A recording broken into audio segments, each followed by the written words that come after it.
Hello? Okay. So it was intended and it is intended to continue the program while you all enjoy having, well, it's not anymore, right? But while you enjoy eating. So we would like to begin, and if everyone can please be seated, because I would like to bring on Mr. Dr. Govindranath Tiwari, MP for Karut Central. Thank you.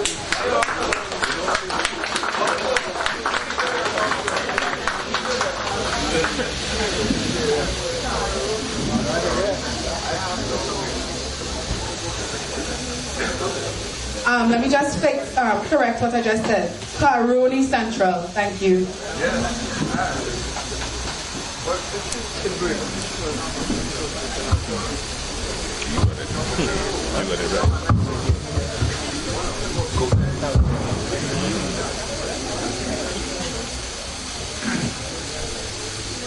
Good evening, ladies and gentlemen. At least you've had your dinner already. If you had to listen to me waiting for your dinner, it might have been tougher. But I'm hoping that you are not so relaxed that you would not want to pay attention to what I have to say. Because what I have to say is really focused on what you are about here tonight. And I want to thank the organizations that have come together here to have this event, and especially for inviting me to say a few words here today. I have to use my glasses because to read this on the phone is a little difficult, so I will use my glasses and you'll bear with me, but hopefully I can do it. So good evening again, ladies and gentlemen. I must admit that I did not know what I was getting into when I agreed to come here with my wife tonight. That's the truth. And she did not know either. But brave lady that she is, on an act of faith, she agreed to come with me. I asked my friend Chris Coop, who is also here, and he was also willing to come without knowing what he was getting into. But I saw him talking to everybody, so I assumed that he's quite at home and having a good time. And I also asked Avis, my colleague, to come down with me, and he also came as an act of faith. And I think he also is enjoying himself. So I want you to give yourselves a round of applause for making us feel so much at home.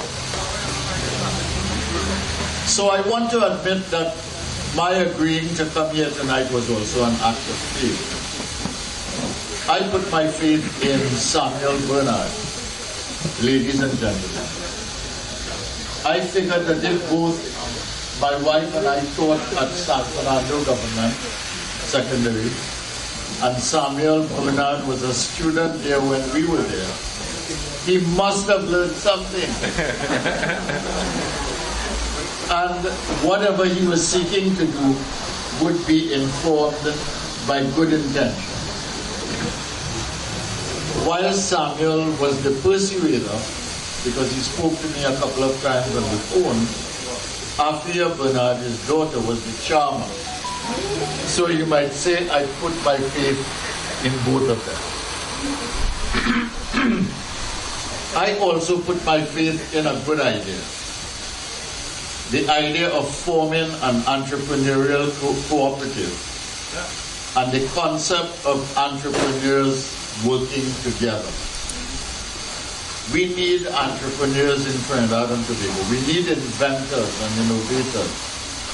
In fact, the entire world needs these people to create businesses, to create opportunities, to generate jobs, and to form wealth. I also put my faith in the people of Borough and the people of the Borough of Fortin. And I put my faith in the vision, the aspirations, and the works of all those who are prepared to come together to make something happen now in order to create a better tomorrow. God bless you in your efforts to live your dreams and to turn dreams into reality. I am sure that you must realize that the man-made world exists and has been built all on dreams. Because before anything is created by man, it must be created or conceived in the human mind. That is why the brain is important. But more important than the human brain is the human imagination. So your dreams have brought me here. You might say that I've come here to Eco's Bar this evening because you have a dream, you aspire to something bigger, you want to do something meaningful, you want to make a difference, and I have faith in your dreams and your aspirations. Because I have faith in the people of Borough and Fortin, as I have faith in the people of Trinidad and Tobago. Nobody builds a country but the people who live in that country. I have hope that Trinidad and Tobago will be better. And I have faith that we will soon come together to build a noble, productive, and prosperous Trinidad and Tobago with equity and justice, and where all citizens feel genuinely included. Together, we deserve this. And if we deserve this, then we must work together to make it happen. I feel that we will soon come together to do that, just because we know in our hearts that too much precious time has already been wasted. We know that too many golden opportunities have been lost already. And we are fed up now of missing the bus over and over again. So I have no doubt that we will come together once and for all in order to make things right, because we do not want to miss the bus another time. You know, it is people that build a family. It is people that build a neighborhood and community. It is people that nurture a village and create a society and forge a nation. I think you, the people of Borough and the surrounding area, will understand that very, very easily. People build a nation, and they build all the various subunits that must come together to make a nation real. And I want you to know that development is about people, because if the people do not develop, as development happens, what is the point of development?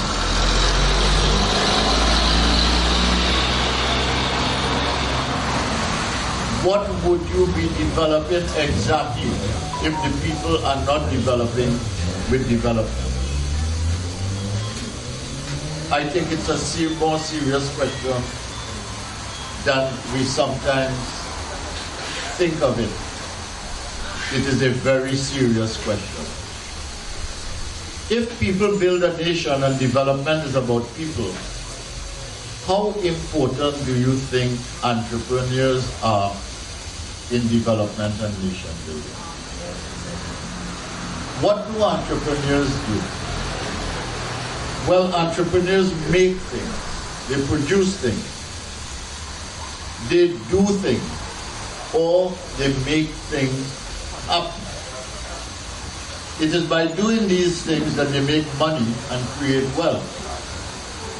Money is what you get from engaging in commerce and making a profit. By making money, you can get rich if you save. But if you save and invest and build a business and connect with a network of successful people, you help to create wealth by building assets and by expanding capacity. So that we must understand the context of entrepreneurship, business creation, profit making, making money, and creating wealth. They are all related, but they are different concepts. So as entrepreneurs, think of profit and money. So as entrepreneurs, think of profit and money because both are important as rewards for your efforts and they are part of your success. But think also of wealth and wealth building by taking a longer view of the business or businesses that you create and by envisioning what might happen over many generations. The people who are most successful are the people who have an intergenerational view. That is the difference between economic development and sustainable development. In economic development, as a business, you go for profits and growth. As a country, you go for GDP growth, the growth of the gross domestic product. In sustainable development of a business, you have a longer view, and you go for things like environmental conservation, renewable product, recyclability, lack of pollution, minimal or no contribution to global warming, a longer life over generation, or something which can be handed over when you pass on. Or if you have nobody to pass on to, at least you can sell the asset that you have created and the opportunities that you have turned into a big opportunity. As a country, when you talk about sustainable development, you look for balance between serving the environment, making a contribution to community and society, and being sensitive and responsive to ecological matters. That is the way our businesses and our country need to think now about development. It is about sustainability. New entrepreneurs especially need to take sustainability seriously into account. Do you know that to be sustainable, innovation is a necessity? Yes. Sustainability requires perpetual innovation because the world has not ever achieved sustainable development before. And achieving something that you have never achieved before requires innovation and innovative solutions as we go along. There is no blueprint for achieving it, so we must experiment and innovate. Welcome, therefore, to the world of uncertainty, where new solutions require information, knowledge, know-how, do-how, applied brain power, creativity, and the imagination to make entrepreneurship and information and innovation, breakthroughs possible. I want to spend a minute or two on the energy industry here because it's so important here. In the energy industry, so important in this part of the country, the issue is not only how much oil and natural gas we produce, or whether the price is high or low, although these two things are very important. But other issues like what is the local content in the production process? How many local skills are used? How many jobs are created? How much local materials are used? And how many local businesses are spawned? And the framework for building a sustainable relationship with the multinational players based on competitiveness and innovation. Yes, local companies have to compete and to innovate to get supplier opportunities, to survive, to grow, and to be successful. Some provision can be made for local content and local suppliers. The procurement law that I piloted and passed as Minister of Planning and Sustainable Development makes provision for that. But first of all, this government has not proclaimed the law. And in spite of these provisions, a local company must meet international standards of competitiveness. So being located here and being present here does give an immediate comparative advantage, if not competitive advantage. The same goes for spin-off industries not related to the direct supply of goods and services as an economy begins to prosper. How do you make a business sustainable despite economic conditions? I think that is what everybody in Trinidad and Tobago now, no matter how successful their business, is asking themselves in this difficult period. And I think you know that Guyana and Suriname can become moved down, and that Grenada, Jamaica, and Barbados are also in the energy business. So if you are involved in energy in Trinidad, the question would be, how can you be in the energy business and not just the energy business in Trinidad or in Tobago? Because Tobago will have an energy industry soon. There is gas all over the coast near to Tobago. Now, but what about renewable energy? That is the big business of the future. And you must explore the possibilities there as well. Not tomorrow. You have to explore it now. The world is already way ahead of us, including Caribbean countries like Barbados, like St. Lucia, like Dominica. But I want to let you know that several successful models to support enterprise and entrepreneurship have been developed in Trinidad and Tobago already. You might know about them, but I will mention them to you, and we should learn from them because they are successful. I am sure you are familiar with the project by Atlantic LNG to fund entrepreneurial ideas in micro and small businesses and to help them to blossom. This is a very successful program which was developed when I was principal of the St. Augustine campus at UWI. My daughter-in-law Cheryl led the discussion with Atlantic LNG as she was a project leader in UWI's business development office.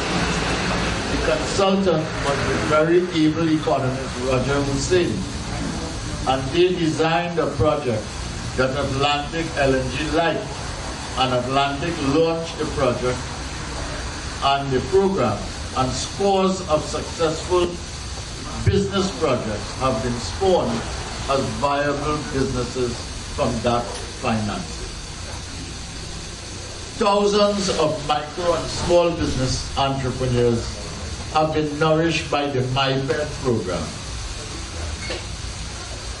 That program is funded by BPTT, which focuses on the Mayaro region, just like Atlantic focuses on Point Fortin and La Brea.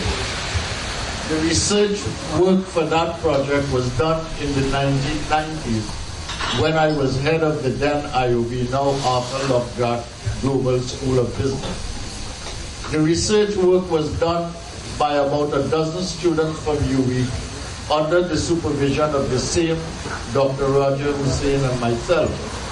And Roger and I put the project together for BP, which they accepted, and it has been successful ever since. The Atlantic model was built on that initial success in Mayaro with appropriate modifications and customization for this particular region. When I was Minister of Planning from 2011 on, we had a program called Idea to Innovation. Each year, from 2011 to 2015, we funded 50 entrepreneurs with good ideas with money as much as 750,000 Trinidad and Tobago dollars. Some of the successful hydroponic players today were funded by that project. The product Chai Rum was created by one of those entrepreneurs, being sold in upscale events all over the world. The young Minister Leon, who is an engineer and is now in government, got support for his project from that program between 2011 and 2015. I think he got it in 2015. Over 200 people were funded over 4 years, and several new businesses were created and are now part of the business landscape in Trinidad and Tobago. Some of them have taken the ideas and gone abroad, some to Barbados, some to Jamaica, operating in a different environment. No one from the Idea to Innovation program squandered or misused their grants. But in 2016, this current government closed down the Council for Competitiveness, and with it, the Idea to Innovation program died. So too, I want to tell you that the default rate for loans at the relatively high rate of 10%, because that is what Atlantic LNG charges. That is what BPPT charges. Even at that high rate, the default rate by the people who borrow is almost zero. Over 90% pay back their loans as they embrace success.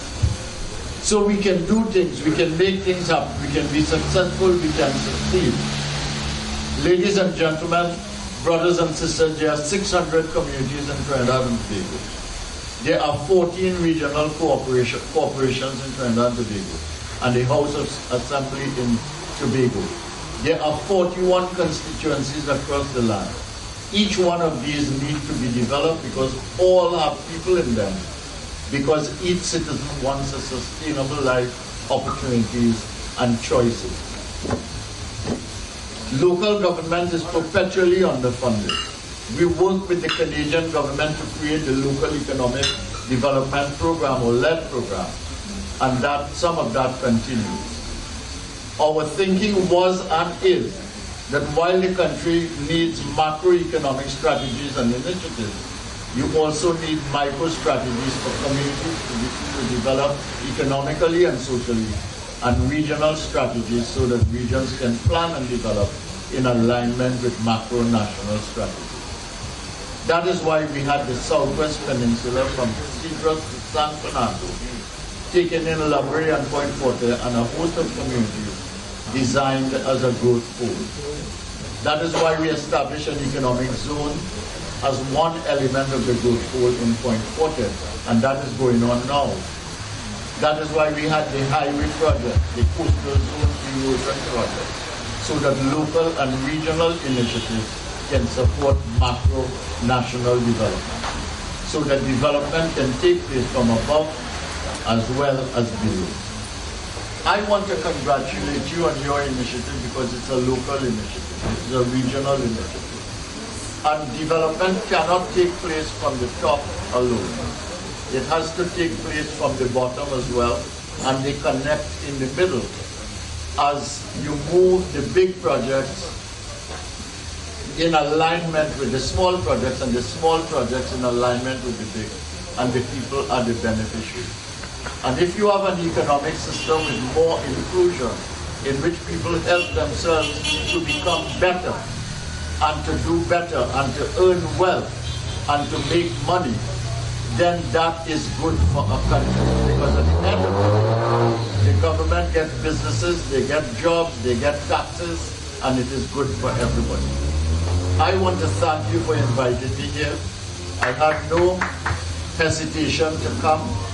I hope that what I have said is meaningful to you, and I wish you every success and Godspeed in everything that you do, because your initiative is people-centered and wealth generating and committed to the development of people and the development of business. Thank you very much for listening.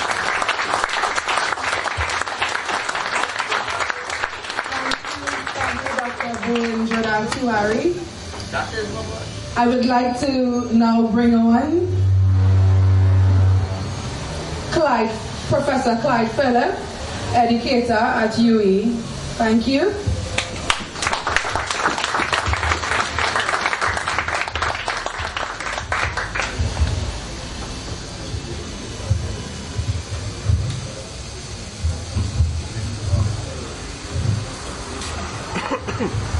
Good night, colleagues.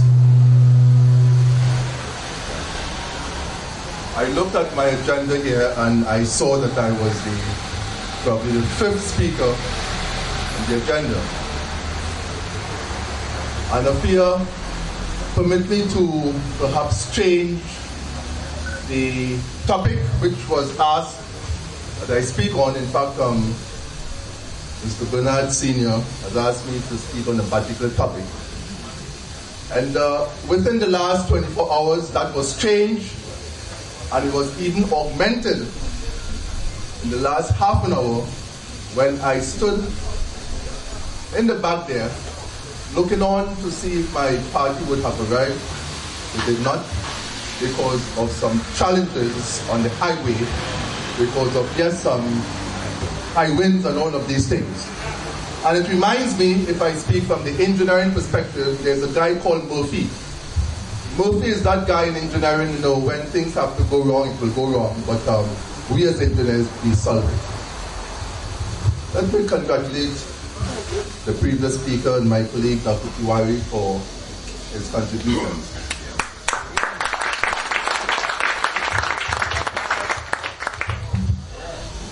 And although I have 5 minutes, Afia or perhaps Mr. Bernard Sr., please stop me, because I may need 6 minutes or 6.5. Because I'm going to ask your permission to perhaps speak frankly. And the frankness deals with the changed attitude, the changed concept, renewed thinking as far as the people in the SWP is concerned. And SWP is the Southwestern Peninsula. The Southwestern Peninsula comprises Lubre and its environs, Faizabad and its environs, and Point Fortin and its environs. And it is well known that the Southwestern Peninsula is equivalent to the Laventil of East Port Spain. Oh yes. It is well known, where despite the rich resource that exists in the area, is the poorest area in the country. Last week, Saturday, at the major meeting in Point Fortin, some of my colleagues who are here now, a comment was made, and I endorse that comment that was made by one of the persons who was in that group. He says that, look, since Adam was a little boy, he passes the stretch in Lubre and saw mangoes being sold. Today, 2020, we are in the third decade of the 21st century, and he passed that same stretch and mangoes are being sold.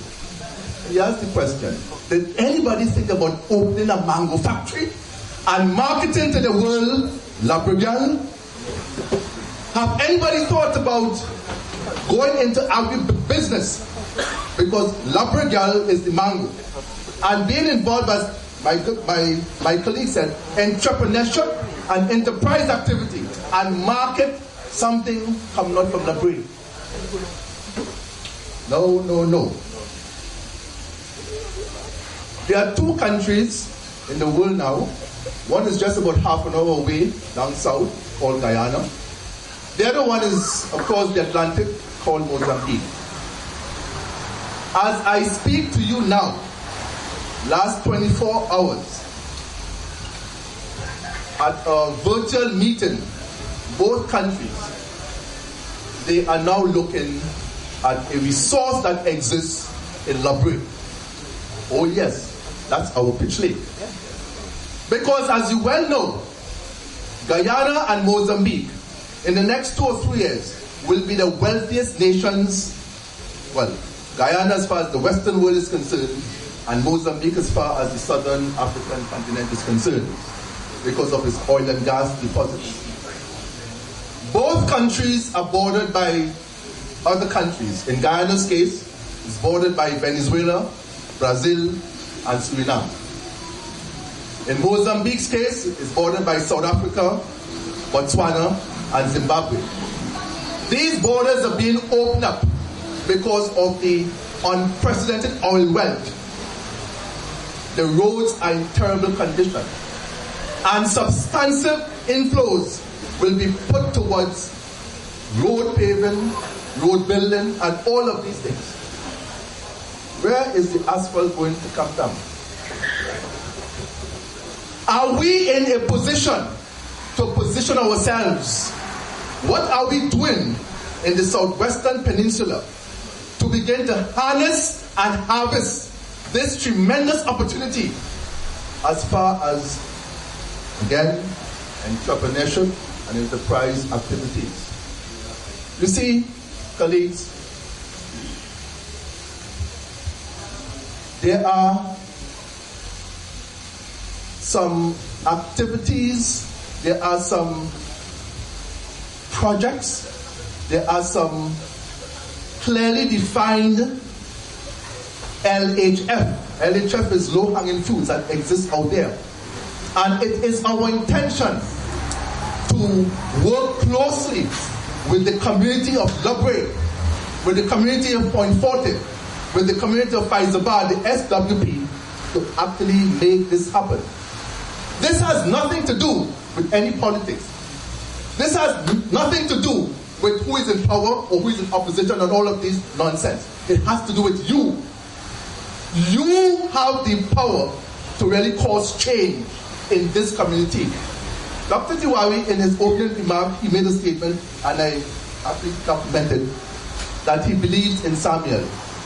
I support that. Samuel is a visionary. Samuel thoughts sometimes scary. Samuel must be supported. And when I say Samuel, Samuel leads a team. So I must say, and his lovely wife also, and of course his daughter. This is not about Samuel Bernard. It's about us. It's about grabbing opportunities now. As I close, I have coined over the last 24 hours a term, 2020 in 2020. 2020, the first 2020 means we are looking for 2,020 persons for opportunities in the year 2020. These 2,020 persons will be the first group, so to speak, will be the first set of professionals, will be the first set of practitioners who will be deployed both in Guyana and Mozambique. Whether it's at the lower level or the higher end. We are all aware of the CVQ system. CVQ means Caribbean Vocational Qualifications. And as you know, there is a move afoot now to ensure that everyone who may not have had an opportunity to have what we call papers there is now a process to get papers through the CBQ system, through what we call the PLAR system, meaning prior learning assessment and recognition. So those of you all who believe that, look, if you can speak in colloquially, I don't have any papers, so nobody will concern about me. No. We will want to assess you, and based on the results of your assessment, you can now get quote-unquote papers as though you went to university. That's the fact with the CBQ system. And we are looking... I like that. And we are looking for 2,020 persons from the library and its environments area for 2020. So this is the team, 2020 in 2020. We do not care where you are. There are a number of persons who would have had several years of experience, but because, quote unquote, they didn't have any papers, they are sidelined. We are saying hell no. I will close here by making this point. I spoke about the Lake Asphalt, but there's also other companies on the industrial estate. The Trinidad Offshore Fabrication Company is one of them. I will invite you, when you go home, do your Google, it's all there. Guyana is just a half an hour helicopter hop down south. ExxonMobil is drilling about 150 miles offshore. If you stand in Georgetown and you look across the Atlantic Ocean and you shout loud enough, somebody in Galliota Point will hear you. That's how close we are. And Houston and Exxon is not going to Houston to do anything. They're coming right here to get platform built. These are the opportunities. TUFCO has built more than 10 platforms to date for BPT. Who have built it? The people of the area. But we don't have any documents to show. So we are now going to credential them. Samuel Bernard, I join my colleague in congratulating you on this initiative. Rest assured, I sit as president of the University of the West Indies Engineering Alumni. You are going to have our support. I thank you.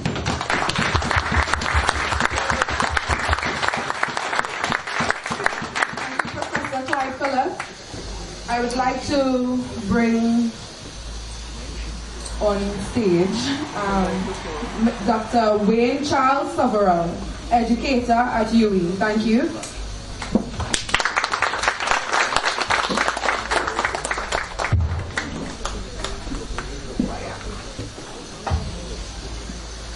Good night, everyone. It's a pleasure to be here.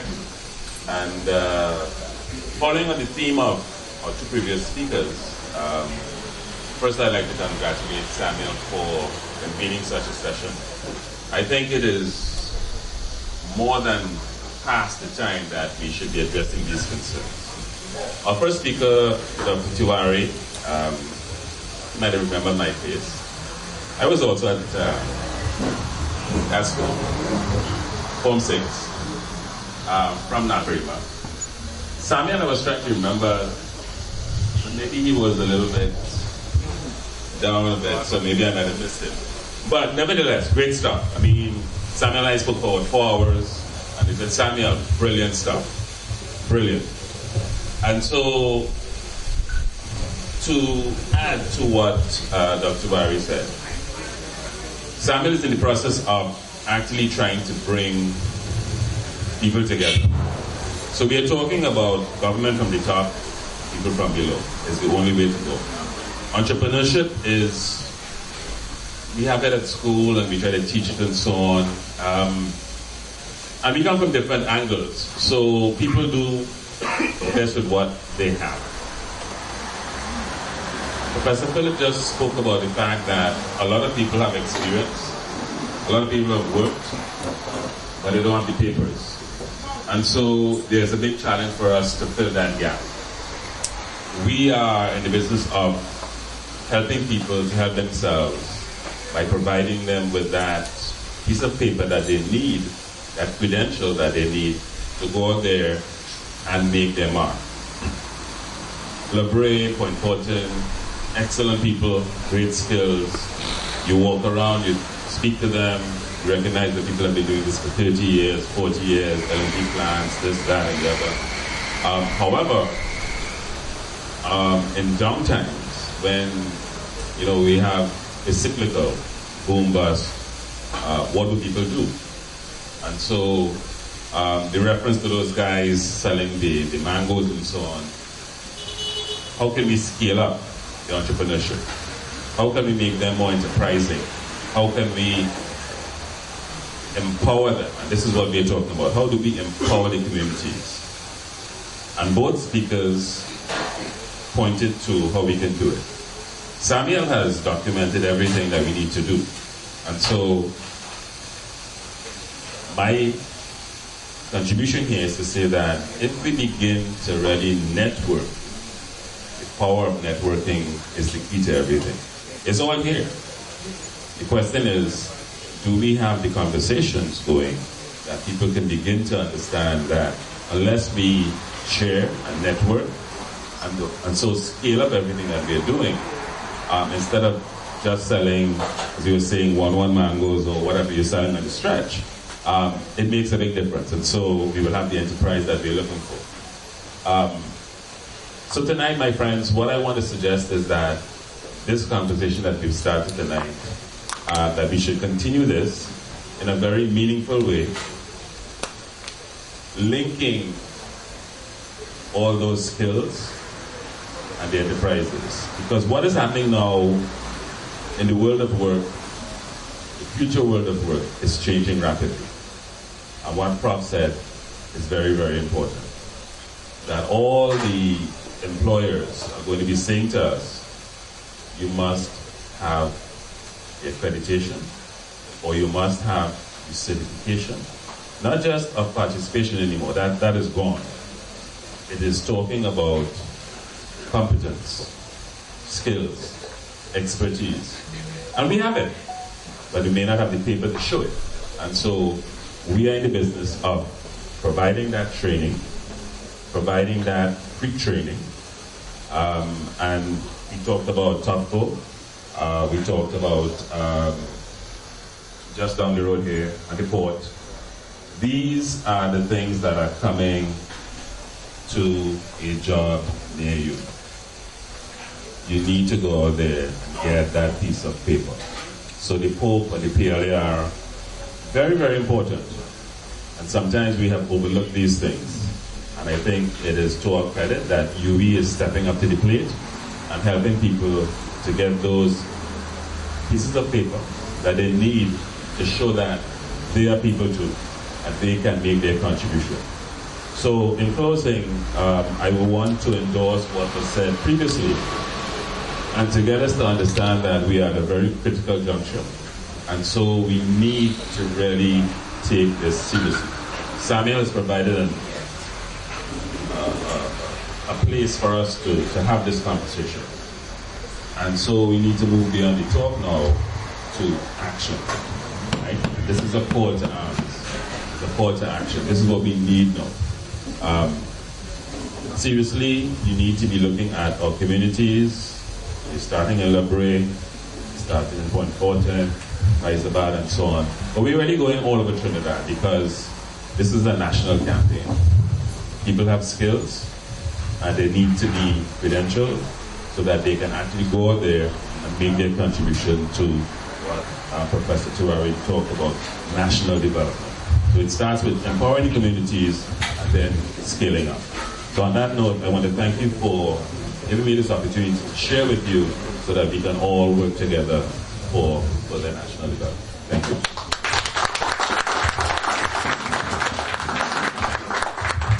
Thank you, Dr. Wayne Charles Somerville. I'd like to bring on the platform Ozzy Warwick from OWTU. Thank you.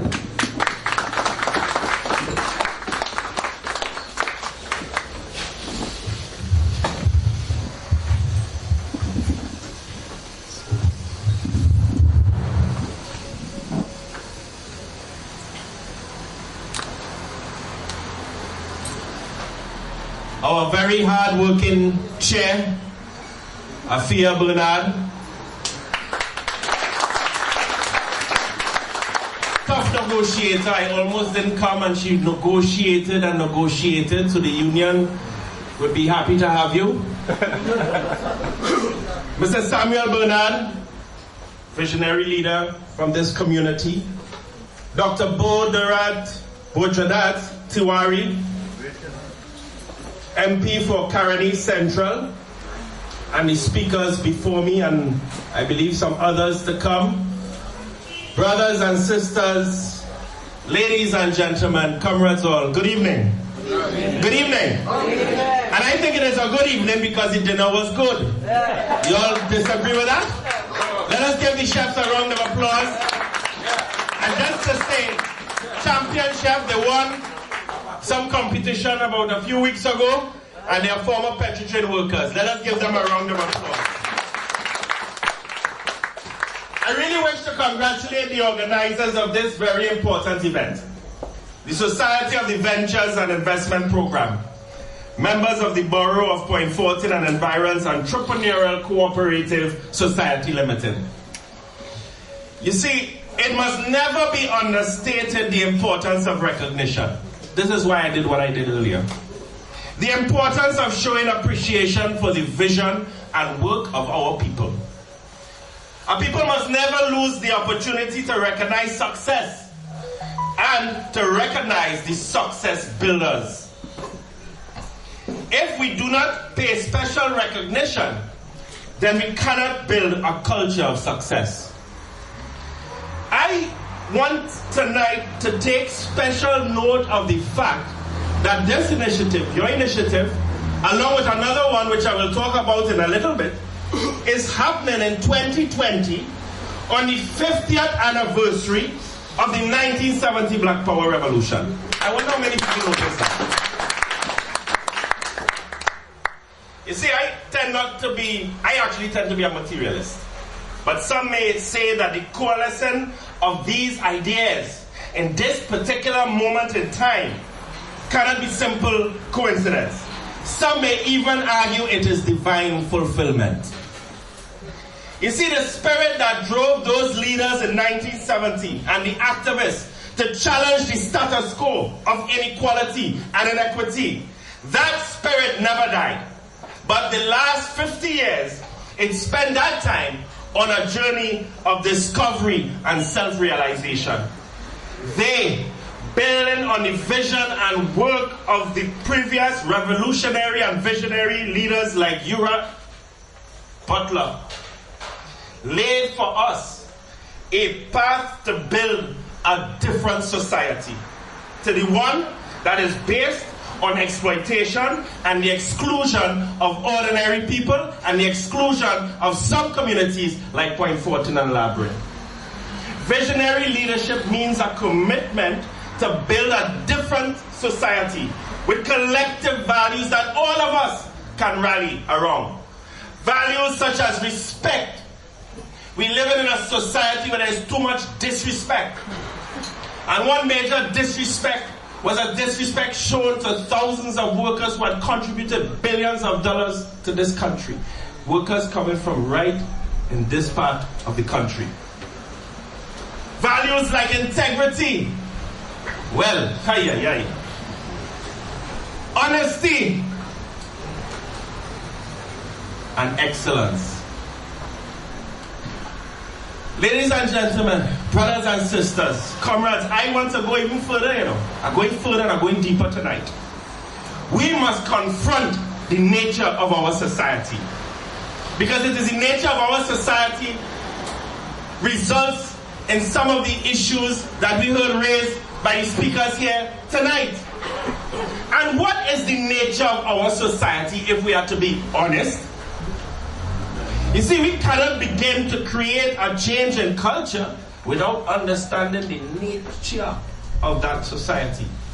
You see, over the last 500 years, we have struggled our way through European conquest and colonialism, slavery, indentureship, independence, imperialism. But our society, at a fundamental level, has remained static. It is still a society where just a small elite control and own the mode and means of production in this country. Where the wealth is concentrated in the hands of fewer and fewer people.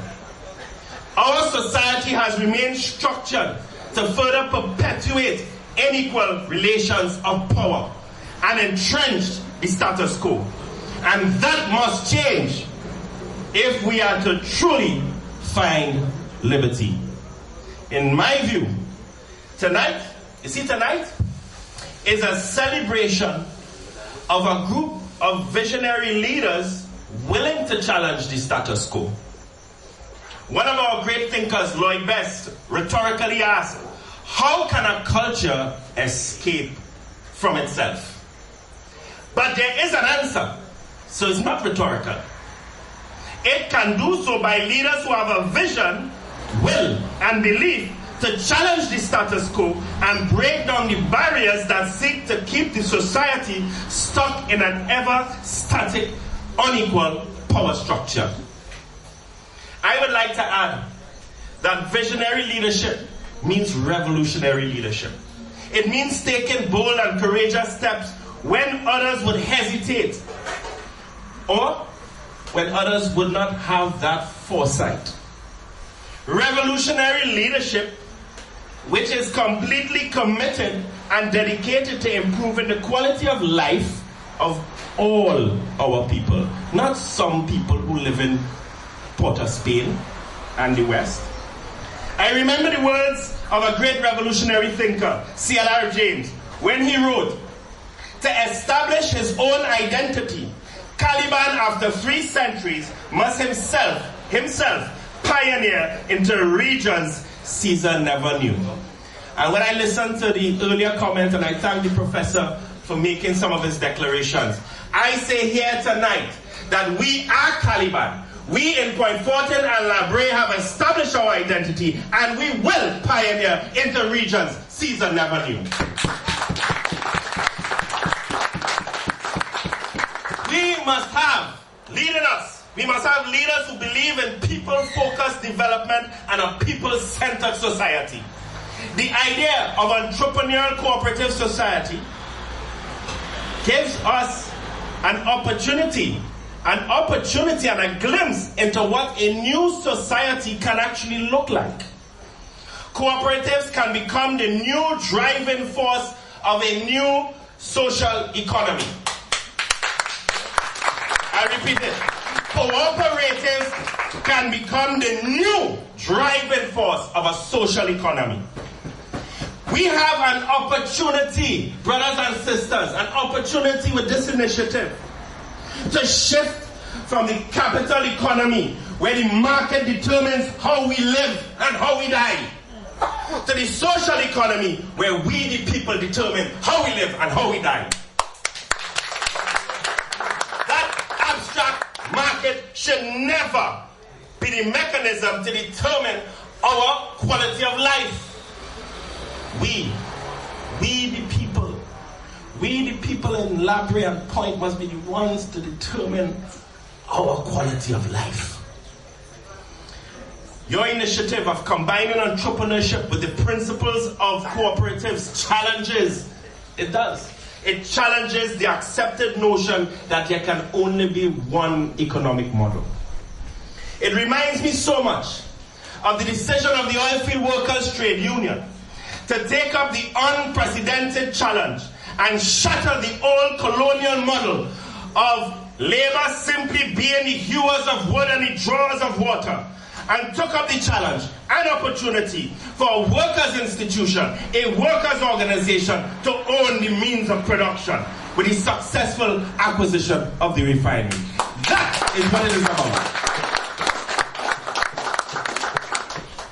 Now that is certainly pioneering into uncharted waters. And we have our detractors. But when you're 83 years old, built on the solid foundation of Uriah Butler and George Weeks, we will never fail. Your initiative, this initiative, is bold. It is bold and it is courageous. The initiative that I heard from the university professor, I like it. 2020 for 2020. And that is the kind of boldness and courage that is needed. Bold and courageous leadership to bring about a revolution in our society, to transform our society where everybody counts, where there is respect, where there is integrity, where there is honesty, and where there is excellence, as we go forward ever, backward never, forward ever, backward never, as a united people. Thank you very much.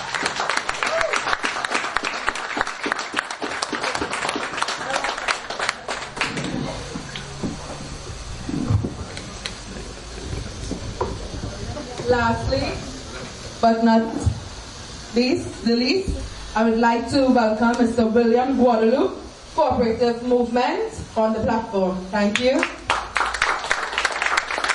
Thank you, Mr. Warwick. Thank you, Mr. Warwick. Yes.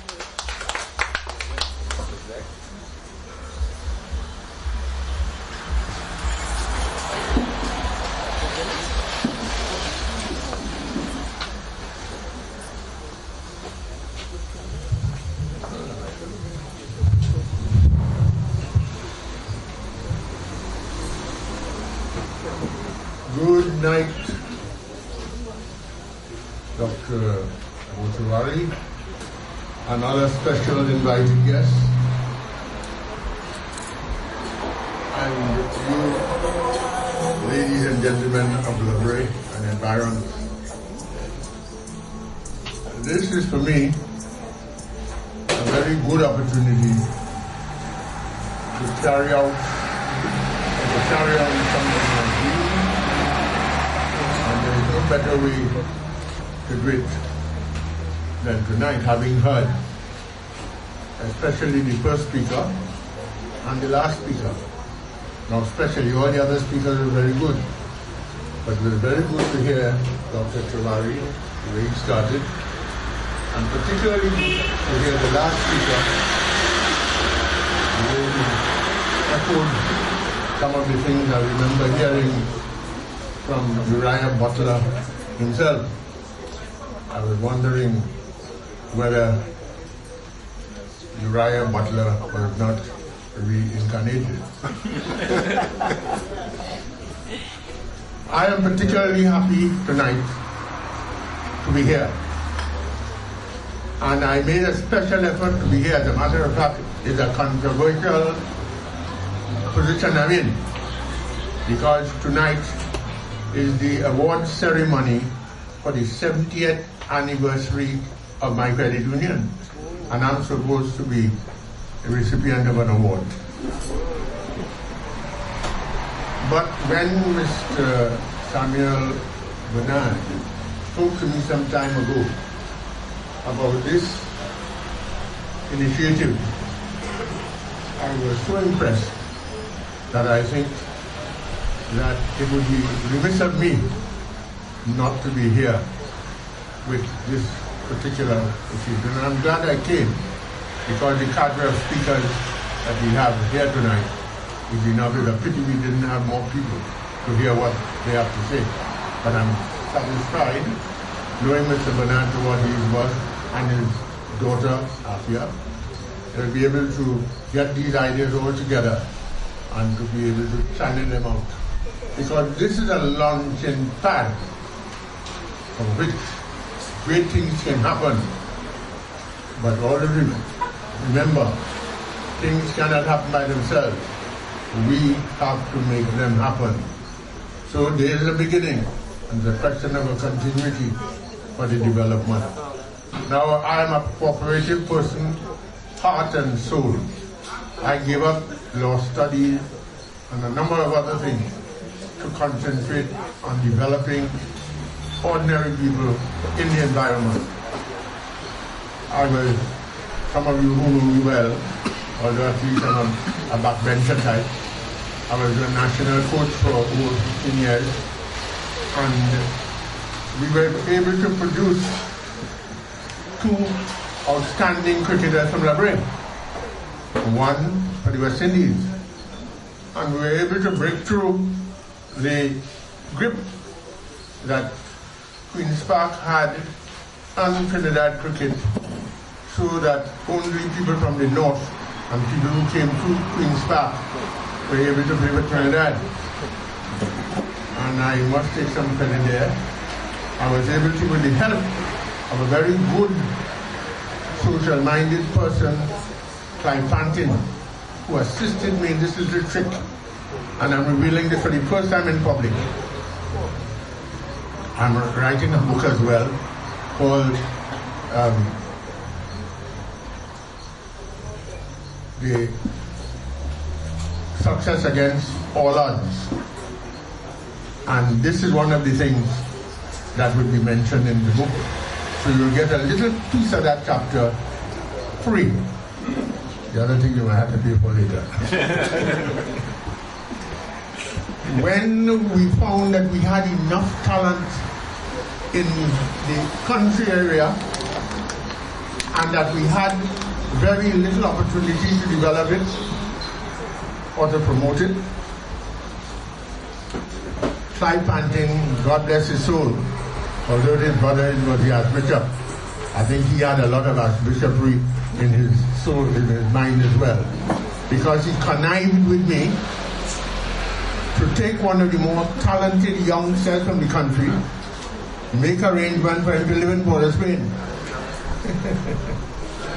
And we were able to get Richard Gabriel from Cap de Ville to live with Bernard Julia and his family in Port of Spain, in Digomatin, so that when Jeffrey Stolmar and they saw this talented, and I made arrangement also for him to go to St. Mary's College, because his brother was a teacher there. And when those guys up there saw the talent of this youngster, they were caught at it. And here it is that they had a new bright youngster coming from Digomatin. Right? He was only about 13 years of age at the time. And by the time he was 14, he was given an opportunity to play against Tobago side, which was the normal thing in those days. Use Tobago as a springboard before the big trial in order to. And he made 45 against people like Hercules while he was just approaching 14. The next year he was given an opportunity in the big trials, and he made over 50. And the next year, he played for Trinidad at the age of 15 and a half, the youngest player to play for our country, the West Indies.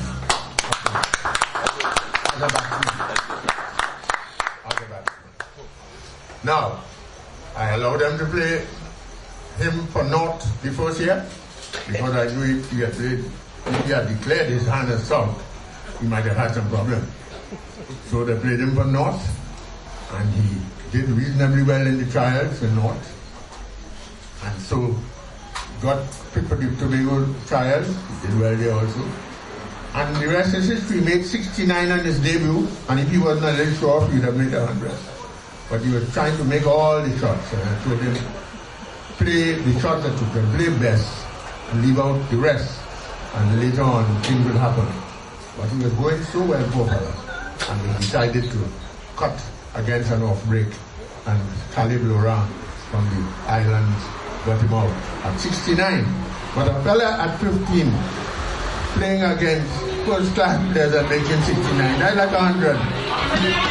So he was able to get by with that.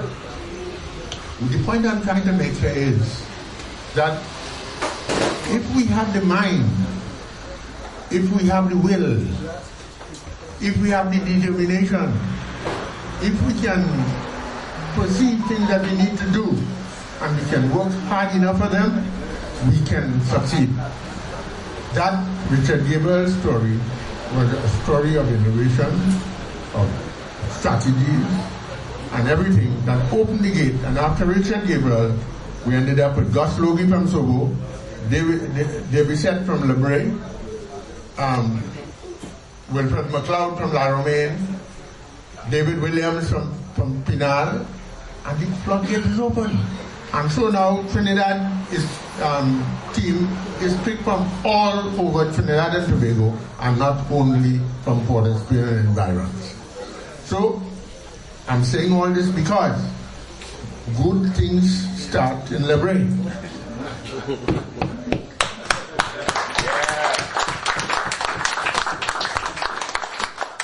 This is another opportunity for another good thing to happen.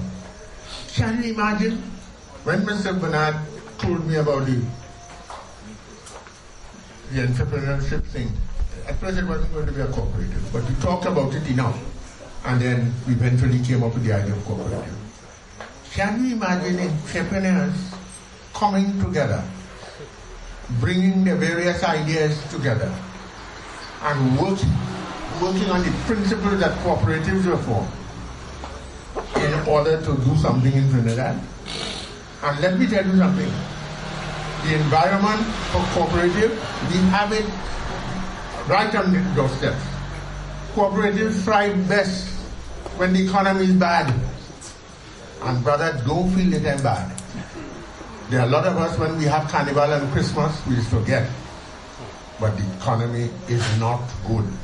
Forget the big sale and that sort of thing. We have some money and we can play around with. Let me give you an idea how bad it is. Because I started in the oil field at the age of 17 and a half. Straight from business school. I was talked into getting there because Mr. Moranzi was a friend of the family and he wanted to get me in the cooperative movement and whatnot and so on, because I was always a little different when coming to being a young fella. I always wanted to go forward in terms of sport and serious thing, the business about running down girls and all. As a matter of fact, people had me down as a confirmed bachelor who had nothing else to study but cooperative and sport. So it looked, and probably so it still is. But I got married eventually. And I got married in my 40s, so you could imagine. The point here, ladies and gentlemen, is that the entrepreneurship cooperative will flourish if we want it to flourish. Cooperatives thrive best when the economy is bad. I came in the oil field, and we worked at a certain stage of the oil field, and I was in oil and gas. I was supervisor for oil and gas at Finmar. A lot of you don't know too much about my background, but so I know about oil and gas more than most people who talk about it. I used to make all the reports to government every month. And there was one time when the production of oil in Finmar, listen well, I wanted to take this in good, was up in the 80s, 80,000 barrels a day, right? And the price of oil rose from 30, 40 right up to over 115 dollars per barrel. Imagine, over 80,000, 115 dollars per barrel. I think it went up to what, 120 something, 130 something at one time, right? And I remember being called by Dr. James to speak as a panelist at Cipriani College about 5 years ago. And I mentioned to them, we are basking in a kind of sunshine that has a lot of rain clouds. And if that rain breaks, we're going to be in trouble. Because, and I wanted to listen well to this, because I wanted to concentrate on entrepreneurship, cooperative, oil, 80-odd thousand barrels a day. Price over $115 a barrel. And when I went there, I asked the guy who succeeded me at Trinidad to give me a rundown on what the situation was.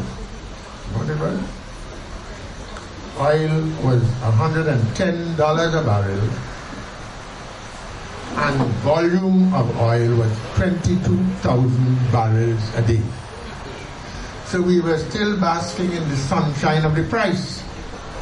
And I was able to mention at that meeting, and one fellow called me prophet of gloom and doom. I said, look, ladies and gentlemen, we are basking on the price. But if the Americans start getting involved in oil, which they very well might be, because the Republicans were always in for the idea, and the other people were talking the environment and stuff, and they were not too willing to get involved. I say, if they get involved, and if for some reason, the price starts dropping, together with the volume dropping, we in monkey pants. Boy, you talk about putting goat mouth. And it came to pass. And you know what is bad about it? And I want you to take this in well. Take this in well, all of us, papers or no papers. The drop is not so, the drop is so. It's so going in. So that you can feel it spiking sometimes.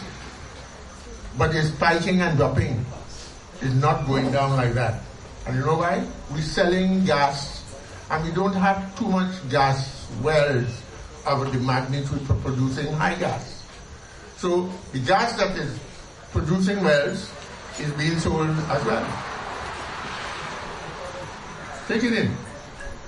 So whether we like it or not, unless we start getting heavy producing gas wells, we will continue to have oil volume going down and oil gas going down as well. So, ladies and gentlemen, the reality here is, when these things are happening, I think it's a little late in the evening now, but still, the sun is still shining a bit. This is the time for cooperatives.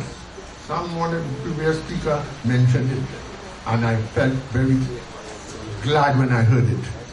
This is the time for cooperatives to develop, because the environment for cooperatives is little people pooling their resources together.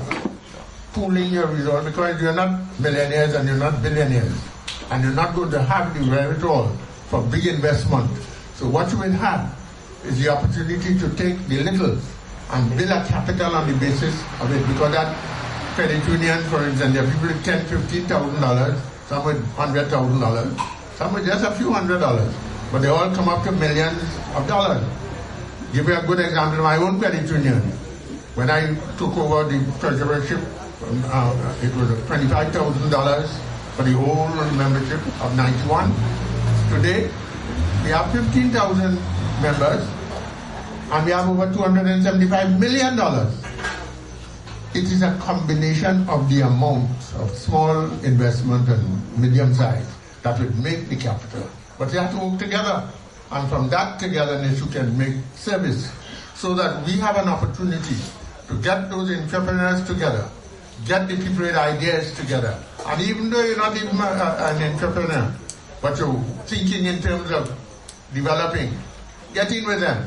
And let us see if we can get that cooperative where little people pool together their resources in order to serve the needs. Now, cooperative deal with service of needs, not profit.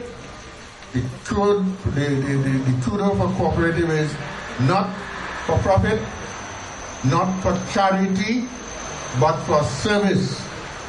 The bigger people is investment for profit.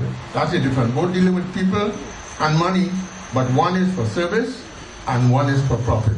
And let me put in this last one for you who are good, and I know Dr. Tiwari is a good politician because he served in the Nile government before anything else, and that was one of the better governments. That's a problem, Dr.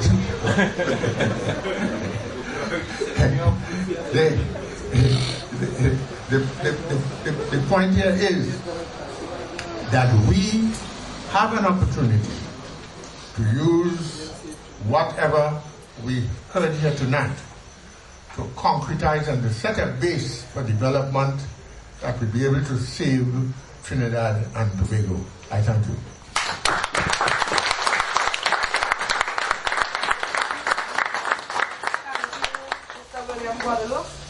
I would like... Okay, so time is against us. We wanted to honor or give out certificates next, but because of the time constraints, we will move on to I would like to bring on the founder of the Society of the Ventures and Investments Program, Mr. Samuel Bernard, patriarch.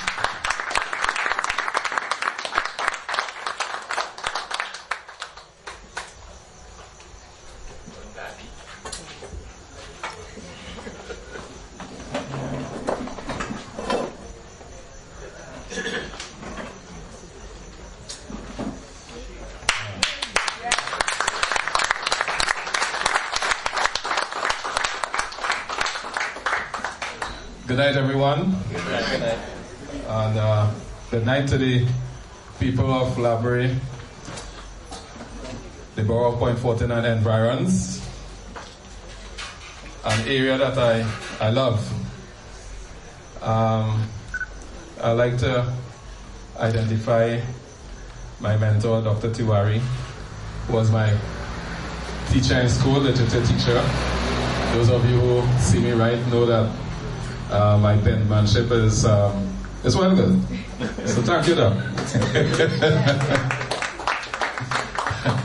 At the time he used to teach us in literature, he had Chaucer's prologue. That says, in Old English, boring like hell. In terms of, we don't understand that, but as I became older, I recognize a fact.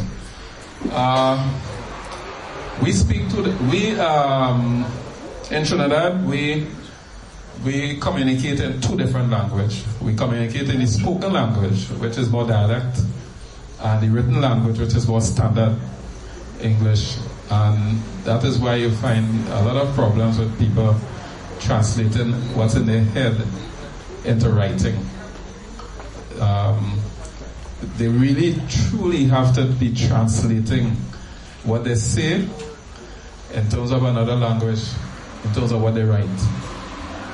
They have to translate that. So that takes some effort. Another thing about writing is that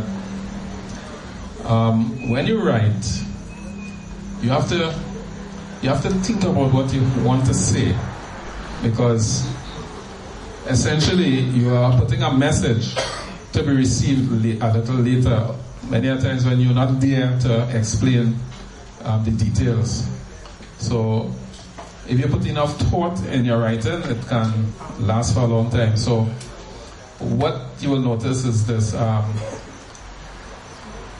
if you want to measure the quality of a person's thinking, especially critical thinking, ask them to write down their ideas, and just look at how they structure the writing, and you'll have a fairly good idea of the intellectual aptitude of such a person. I just want to share that with you.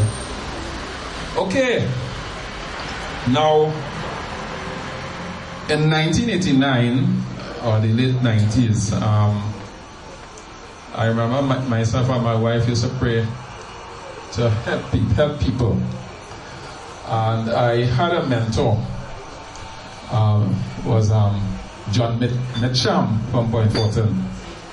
And he always used to ask me what I'm doing. And I would tell him 1 minute this, another minute I'll tell him that. I was always busy doing something. And then he said, Bernard, you're always changing your mind. You're always doing something different. What about if you just focus on one thing and do that real good? And, when you finish with that, then focus on another thing. And that spawned the whole idea of the VIP. I said, okay, fine. I'm innovative. I have a lot of ideas. Why not create a platform to help persons with ideas?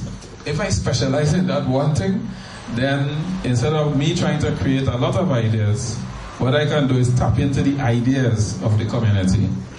So that's essentially the foundation, the foundational philosophy of the VIP. which was spawned by my relationship with John Mitchum, who was my mentor. He used to treat me as a son. I used to be home by him sometimes. And I must say I was very fortunate as a youth to be around many of the older people. And they used to teach me a lot of stuff. And I remember many older people saying, God bless you, God bless you. So I have a lot of blessings back up somewhere. Now, on the 4th of December, I got a slip disc, right? And it had me down. It's only yesterday that I was able to sit down for any amount of time. That's yesterday, yeah? So it looks like I'm sitting comfortably here, but it's only yesterday I was able to sit down now. It's only last week I was able to walk, right? And that didn't happen by chance. It happened because of my personality and mentality. Take a page from Pandey. If you see me and the lion fighting, feel sorry for the lion. Remember Mr. Pandey said that? Well, here's what happened. The doctors took MRI and all of the different tests, and they said, look, you have two choices. You have physiotherapy and you have the knife. Right? Now, I had just started taking physiotherapy some time ago, and I called my good friend Michael Joseph. Stand, Michael. Michael Joseph. And we spent about an hour on the phone. And Michael warned me. He said, doctors have said easy to do the surgery. That's when they start. And then when you get the pain, and when the thing work out, then they just come up with something else. You see, here we go. You do your physiotherapy. And you know what happened? Well, the physiotherapist gave me 5 different exercises. And he said, do that 3 times a day. You see, after I talked to Michael, it's 10 and 12 times a day. All 1 o'clock in the morning, I do the physiotherapy. My exercises are 2 o'clock, 3 o'clock. They don't have no time in the day. I do my physiotherapy. Because I decide I don't want that knife at all. So, what happened is that after a week, at Thursday I started to walk for 5 minutes. Now I couldn't walk for 1 minute. It's just go to the toilet, which is close to the bedroom. And by the time I finished, I had to rush back to the bed, to get relief from the pain on my hip. Wow! Yeah, what's going on? You see, if pain does cleanse your sin, well, I am sin-free. I am sin-free right now. And not only that, I have some in my back pocket. Yeah, for more sins. With the kind of pain that I pass through. But here's what is the spirit. The spirit. I used to, when I exercising or when I start to walk, I say, I must beat this demon. I must beat this demon. Now, I'm not talking about a spirit in terms of the devil, you know. Right? I'm talking about this pain and this. I must overcome this. And I said, I will be a better person for it. Right? Now, that's my belief. When something bad happens to you, it's an opportunity for you to get a good outcome. But it's for you to ask what that is. Right? And what I learned from this experience, I learned what pain is. I learned what other people go through when they're in pain. And that helps me. And it will spur me on. What also it does, it helps me to understand a lot about how you could self-motivate. Because when I say, I am beating this demon, right? It's really words of encouragement that I'm encouraging myself to continue even though I'm getting this pain. So it's not that I believe in demons, you know. But I must say something to myself. And if you look at the philosophy of the VIP, right? It's the substance of many of the things that will make us great, right? So one of the philosophies, it says, right? It says essentially is that your thoughts is what carries you. And the most important thoughts is the thoughts you have with yourself, your conversation you have with yourself.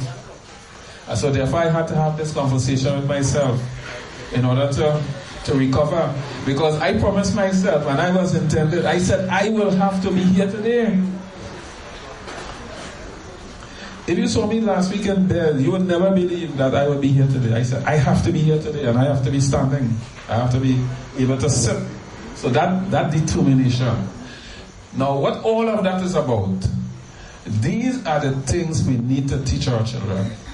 And while I was going through that period, and while I was saying, hey, I beat this demon, I will talk to my son, and my son is home with us. I say, what's your father? You see your father? He is persistent. Nothing stops him. Right? I have my niece here that I will tell. I say, here I'm going now. You see your uncle? Your uncle is a very determined person. Right? Nothing beats him down. And I want to share something with you all. This struggle to help the people has not been gone without resistance by people high up there. In 2015, right, a high official tried to bring down everything that we were doing, and we resisted it. And I remember coming to Ozzy at OWTU. He didn't know me before. I tell him what was happening, and I wanted to have a press conference at OWTU, and I wanted it there for the symbolic element of it. OWTU is about the struggle of the people, and we were about the struggle of the people at that time. Ozzy understood it, and in his office, he gave me some hints about how to have a press conference. You know, he told me, hold the paper here, hold it up. That was a 5-minute tuition. And boy, when I went downstairs, now we called it all the press. None of the press showed up, except Clifton. Where is it? Thank you. Clifton was the only person that came for that press conference, right? And you see your boy like talking and raising the paper. That's what he showed me. Raise the paper and let the camera see what is happening in the paper, man. So thanks, Ozzy. So when we had this occasion, right, and I recognized what OWT was doing with Petrotrin and everybody crying down the union, I said, well, what happened to these people, right? The union was struggling to raise money for their members. Okay, it went horrid. They decided, well, here we're going. Them could run the refinery. That is a bold step. A bold step. And you know what? Here what happened. When you look at the bidding, it's only the union had something serious. Only the union. It's not no favor the government give the union, you know. The government had no other choice. Not only that, they had no other choice to make it work. Because here what's going on. The government have to be concerned about this country too. So they have to give the union the opportunity to make it work. It's not a favor that the union got. But what the union did was show a resolve that we, the people, could do business. When things get real bad, right? You don't hear what's going on. Let me tell you this, right? I tell people, you see when I get a good kick in the butt, roll on the ground, cry, bawl, do all the things you have to do. Eventually you're going to run out of tears and you will get tired. And then what you do? Get up, dust your tux, and go at it again. That's the spirit. That's the story of my life, you know. That's the story of my life, right? You could throw me down, but you could never keep me down. Now, this is a prepared speech, right? And what I want you all to know is this. There have been many struggles, and I'll tell you what. Here's what's going on. The high official that was against me tried to destroy me, tried to destroy my business. The banks and them who were against me tried to destroy me and tried to my business. You understand? And tried to destroy everything I have. I'm telling you. The first time I'm saying this publicly, you know. Right? When you're trying to struggle for your people, it will always have people who say no. And you have to fight back. You understand? And many a time, as a leader, you just be alone. Right? And there are many people who are within my organization feels that I have abandoned them and feel that I've done all kinds of things. But what's happening is a fight. It's a fight down by them people up there. Right? But don't treat them as the enemy. No, that's not the way. That's not the way. What you do is find a way around them. And this is what we have done. We have found a way around them. Once these cooperatives start to work, this is a movement of the people. And once the people start to move, it's like a heavy train. There's nothing to stop it. There's going to be 16 of these cooperatives. One for every municipality. One for every municipality. You know what that means? There's no single point of failure. No single point of failure. Once they start to move, it's problems. And this time we're somewhat vulnerable. Because I'll tell you something here. If you go on the website on the Ministry of Labor, what you will hear is that it takes roughly 3 months to register a cooperative. Last year, October, I wrote the Commissioner of Cooperative indicated that we want to start this cooperative. It's 2017, we went to the cooperative division to find out what is required to do and start cooperatives. And what was told of us is this. Many a times, what the cooperative division finds is that the people who want to start cooperatives, they're lackadaisical. They are the ones that want to push the thing. They'll push it as fast as people cooperate with them. In April of this year, we had our last year, we had our last general meeting which approved the bylaws. That's April of this year. Last year, sorry. And up to today, we can't get certificate. Up to today, we can't get feedback. This is a movement of the cooperative to change the culture of this country. I sent an invitation to the acting commissioner to ask her to be here today. The steering committee sent one officially. She can't find herself here. Neither could she find a representative from her office to be here. She's the one that's supposed to be the main speaker here. That's what was assigned to her. So, my friends, is it that we have a struggle? I don't know. Is it that we have a struggle? I don't know. I'm not going to say it is so. But I'll tell you this, right? We had a general meeting sometime in November. And at that general meeting, right, the meeting asked me to have a meeting with the commissioner to find out what's going on. I wrote the commissioner to ask for that meeting. I'm still waiting for that meeting. This is not about to bad talk the commissioner. Right? This is about reporting to our members what have been going on. That's all it is about. What have been going on. Because you see, the absence of that, the members could feel that the steering committee is lackadaisical. Not giving them feedback and not doing anything. But I will share something with you all here. This is the only cooperative, well, I can't say it's the only, frankly, but I'll tell you what, this is one of the cooperatives that when it comes to preparation and funding is well funded.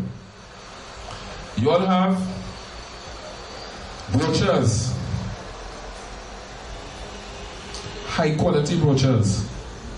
The cooperative have an office in Fortin running for months. All of that is being paid by the Society of the Ventures and Investment Program, which is the institution that is creating the cooperative out of its members. So the cooperative is well funded, the cooperative is prepared. The mechanism to fund the cooperative going forward, right, is a mechanism where each member promises to pay at least purchase at least $1,000 per year in shares. There's no other entity that has that mechanism inside. You're guaranteeing a minimum of $1,000 a year per member. You know how much money that's accumulating to be? And let me share you a strategy here. When you look at the funds in this country, the insurance companies have most of the funds.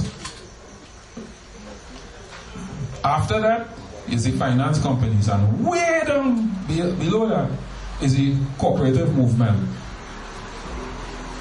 The insurance companies have most of the funds which come from us, but we can't access that fund to do our business. Unit trust, that looks like if there is for us. By law, we can't access that funds. Those funds have to go to big business. The banks, we know this story. Try and register in a bank tomorrow. Try and sign up in a bank tomorrow. And here's what I discovered.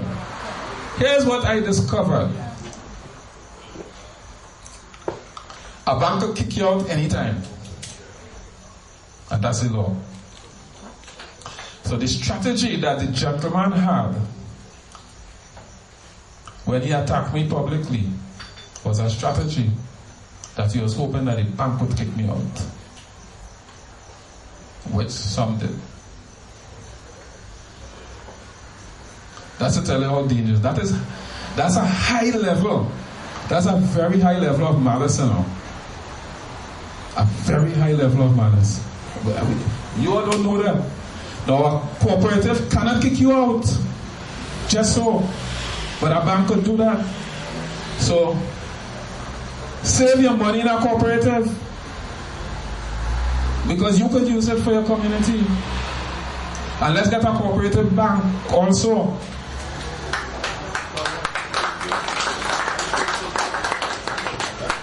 Banks are not people friendly. We know that they're not people friendly.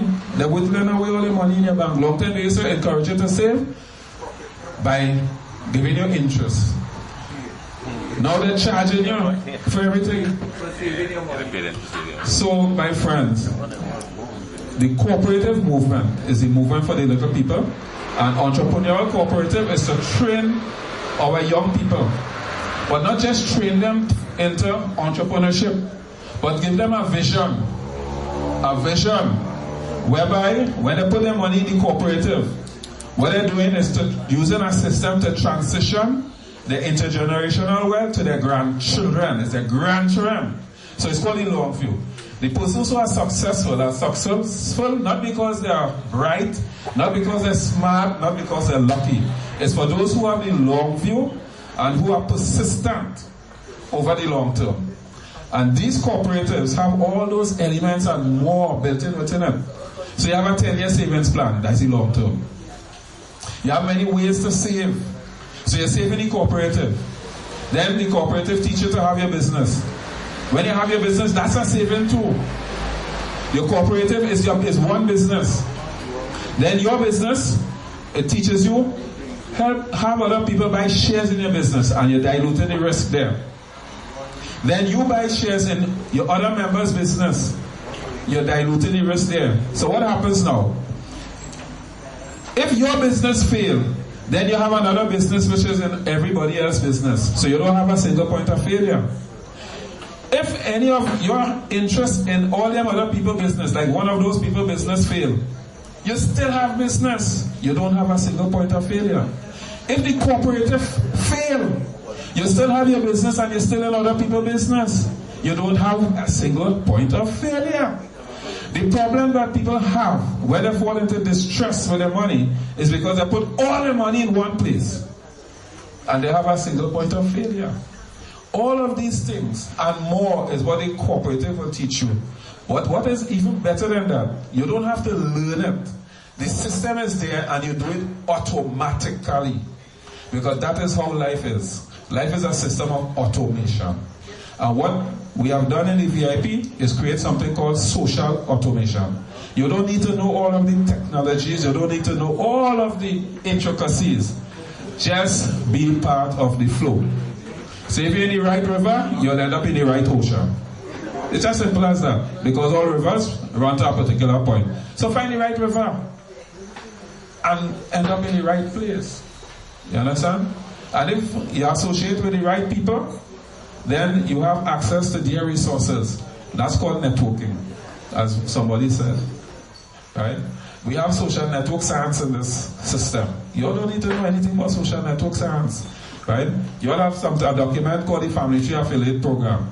That is infused with social network science, which is a new science. Right? Which essentially says that the majority of the benefits you get didn't come from you or somebody you know. They came from somebody who you know knows, meaning over the horizon. And that is built in inside of the system. Right? A lot of the social sciences are built in. And you don't need to know those sciences. But I can explain them to you if you want to know. They are built into the system. Not only the cooperative, but throughout the VIP.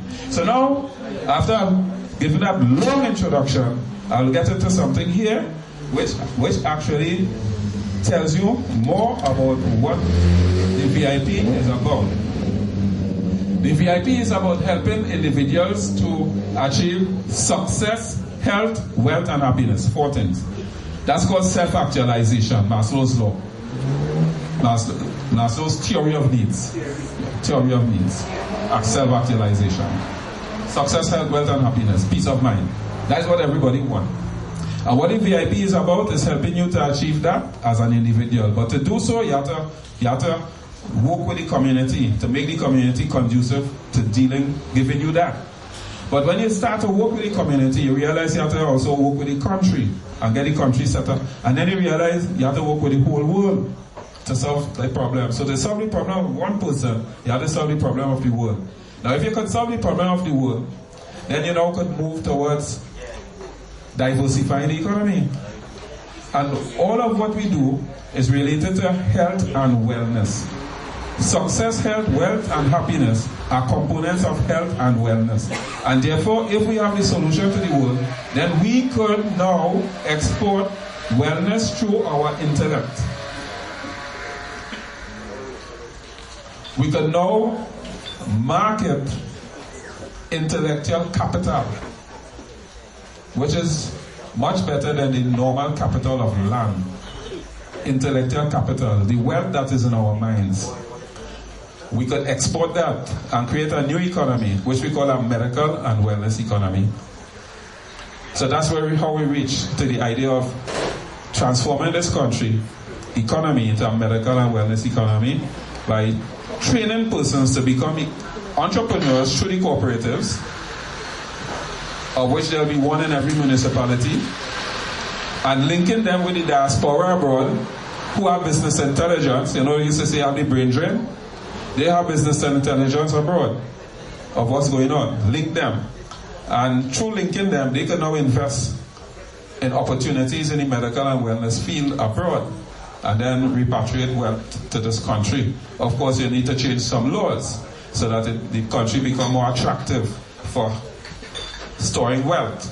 And of course, the last activity by the government recently does not help much in that, because at the end of the day, what it does is make us look like a republic, like a banana republic, where persons will lose confidence in the currency.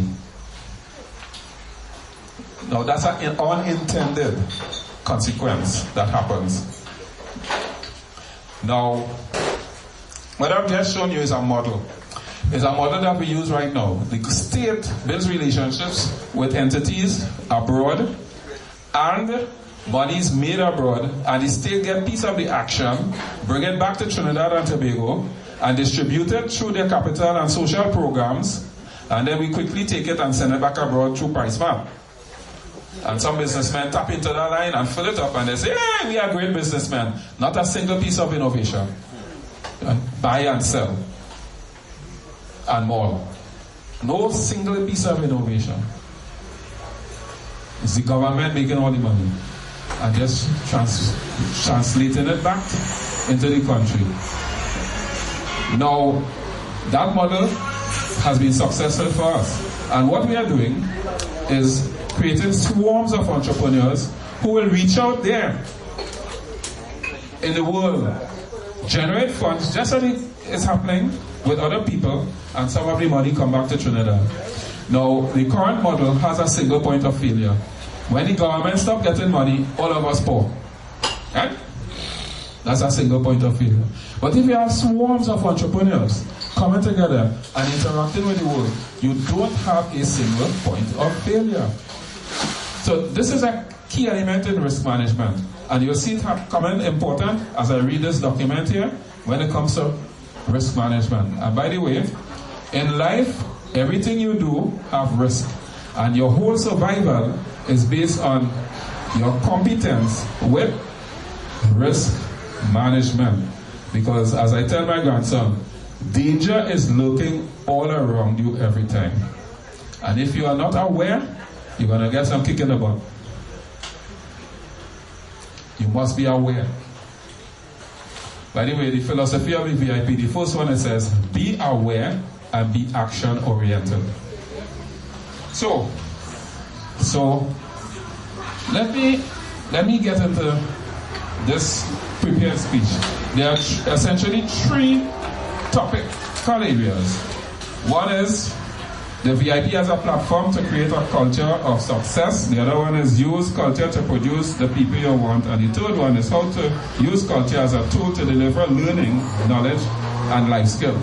So this will give you an insight of some of the mechanisms within the models that are in the VIP, and they are all documented for those what we call elite activists for implementing these things. So what you have is this. Many people have great ideas of the solutions to our problems. And what happens is that many of them are unaware of each other. Many of them tend to be competing with one another. What is worst of all, many of them, they do not speak the same language. Remember literature? Remember writing? They don't speak the same language.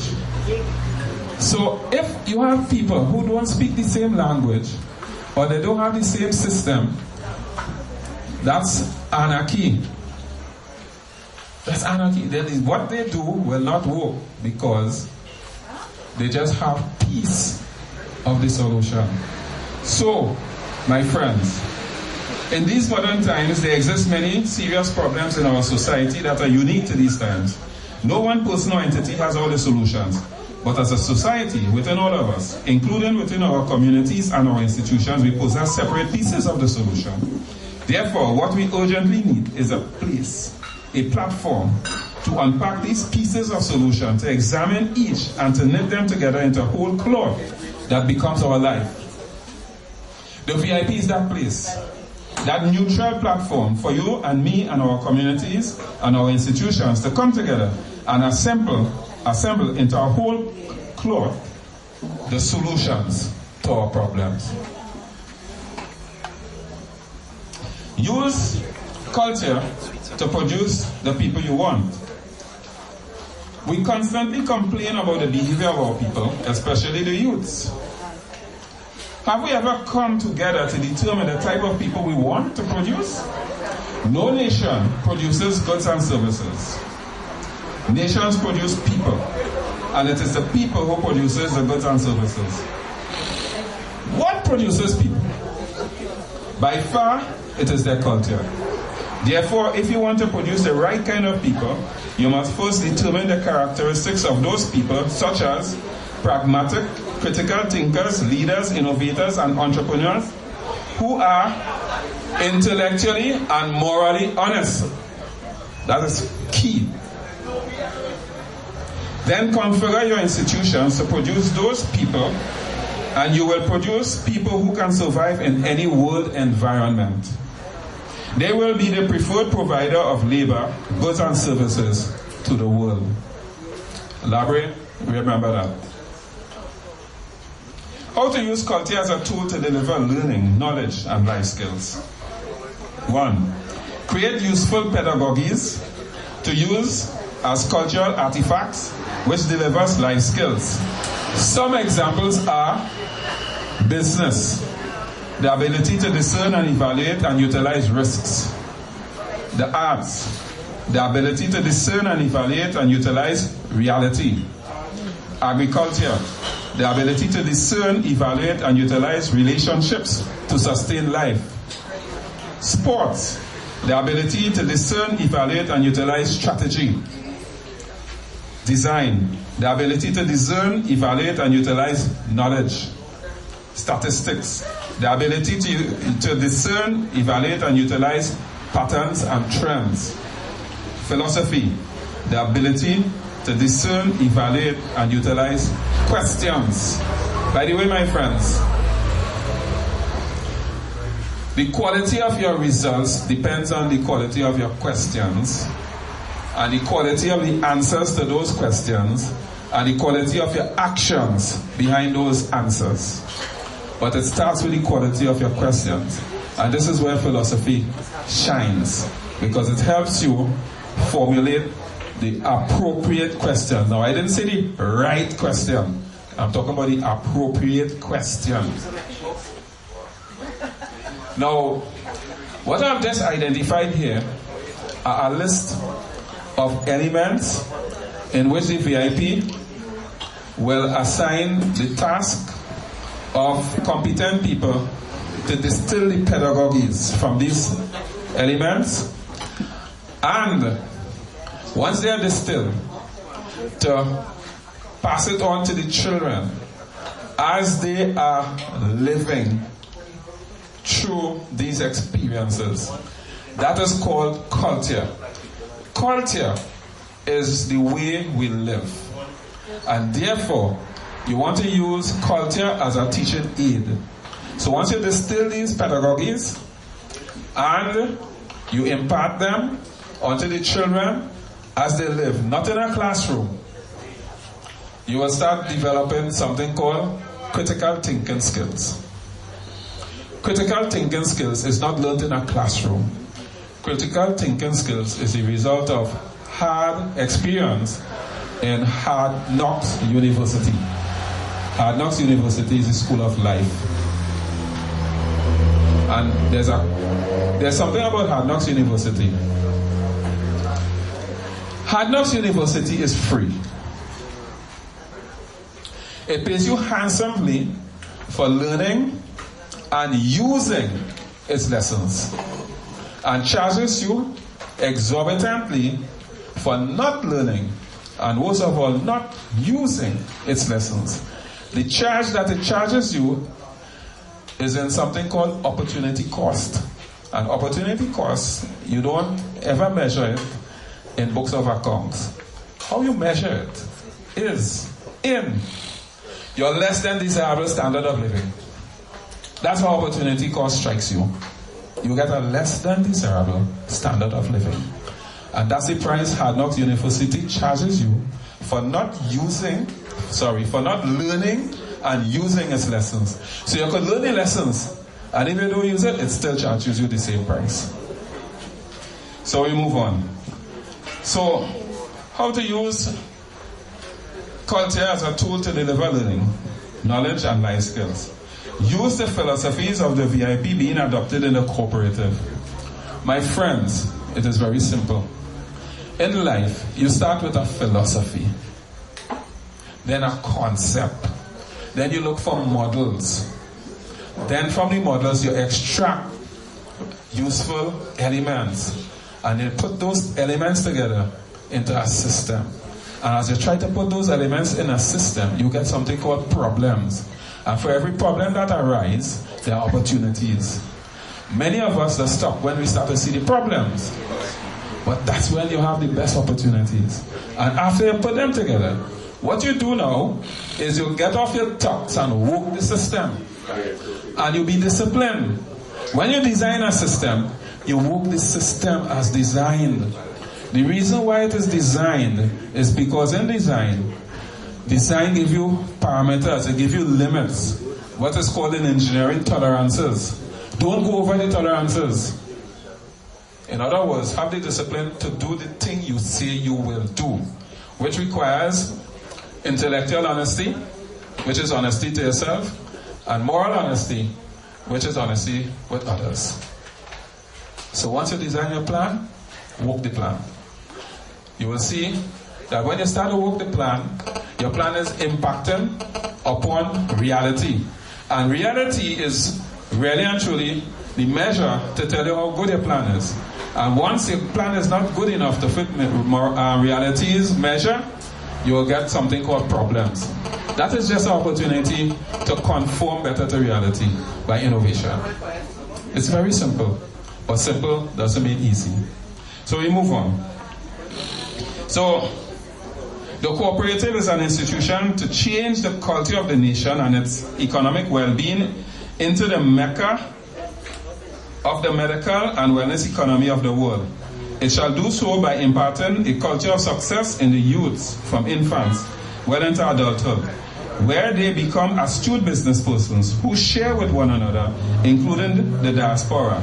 They become the preferred provider of goods, of labor, goods and services to the world. My friend, within the cooperative by law, there's a membership class called the Archangel member. And that is a membership class to teach the youths to become something called angel membership. What does an angel, what does an angel investor do? It's the same thing like what unit trust does. And if you have members who could do that from small, by the time they reach 60, they're sharp like hell. And that is what the cooperative will do. Now, how we could do that? Well, remember I just told you that you could invest in shares with other members and have your own business?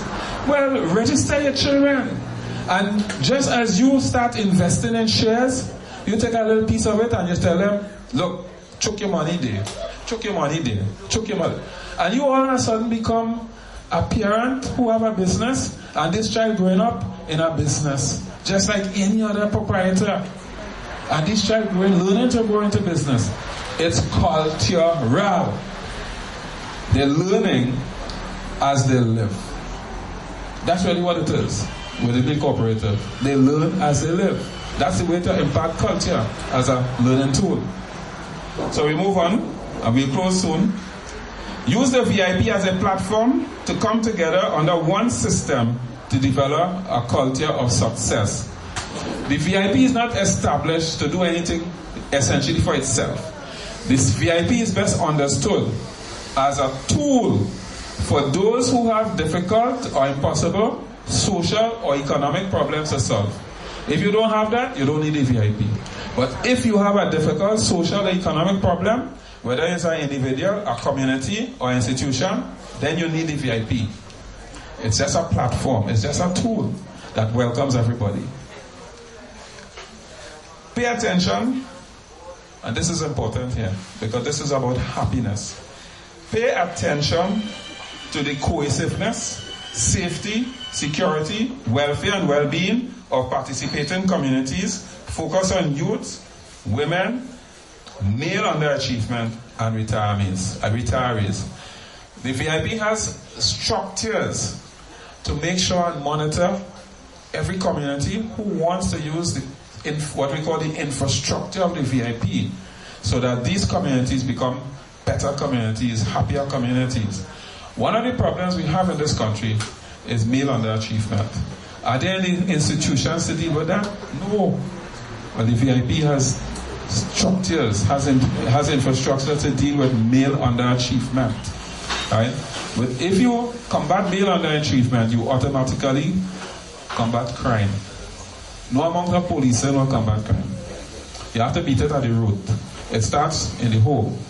It starts when those young males, when that has happened, when they're feeling that they have no chance in the world to succeed, when the older males only give them negative stories about themselves, so they will never ever start to do anything to succeed, because they feel from the start. Right? So we need to make sure that we have our communities that are imbued with a culture of success. And those young males will now learn that they could succeed and they don't have to resort to violence and antisocial behaviors. What you will find is that those who may resort to violence and antisocial activities should really be those who have mental problems, but not the ordinary guy, right, who feels that he has no hope in life. And too many times, these young people are surrounded with people who only talk negativism. They don't ever talk anything with hope. They never show them that, look, we as a people could survive any world environment. The language must change, and it must start here. The Borough of Fortin and Environs become the center for innovation and entrepreneurship in TNT, the Caribbean, Latin America. Founders Day is a very important instrument to do that, because Founders Day is really a day when members of the VIP worldwide sees Trinidad and Tobago and the Borough of Fortin as a place to come back. Much like what happens in Islam, where Muslims all over the world feel a sense that they must go to Mecca at least once in their life. And once the VIP spreads, which is intended to be internationally, you have members throughout the world, like linking through our diaspora. Remember you talked about diaspora just now? Then you will have a lot of people throughout the world who have a relationship with Trinidad and Tobago through the VIP. It's no different from FIFA, right? The guys in football see FIFA and Zurich as their headquarters. Well, the same thing will happen with the VIP, where what we are doing is exporting to the world the ability to achieve success, health, wealth, and happiness, which is called wellness at the end of the day. Wellness is not a wellness center, because wellness is not something that you earn. Wellness is not something you buy, not something you receive, but something you earn. You need to know how to do it. And what the VIP does is provide you with a whole system for you to achieve wellness. And finally, Founders Day, being an international event with members worldwide, shall attract more people and create more wealth than even Carnival, ultimately. And nothing wrong with competing with Carnival. We just have two major events, which is part of event tourism. But the beautiful thing about it is that the people of Fortin and Environs will actually be the focal point for all of that. And that's a lot of economy for persons who are trained through these cooperatives. So the culture of success starts today, and as we celebrate Founders Day in the humble village of Borough. I want to thank you.